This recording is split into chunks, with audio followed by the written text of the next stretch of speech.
Welcome back to another technical deep dive here in the debug zone. Today we're tackling a big question and breaking it down with insights from other users. Hopefully this clears up some misconceptions and helps you get the answer you need.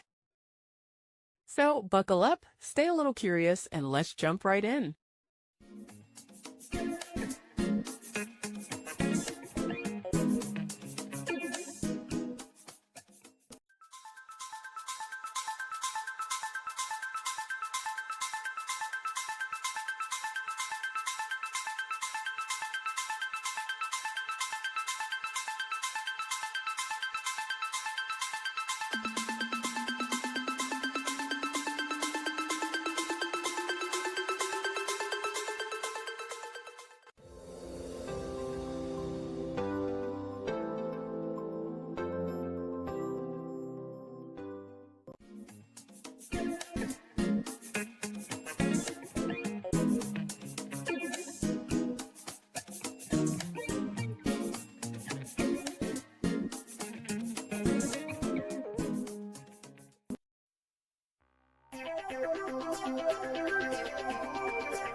And that's a wrap.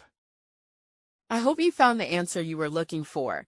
If you did, take a second to hit that subscribe button. It really helps out.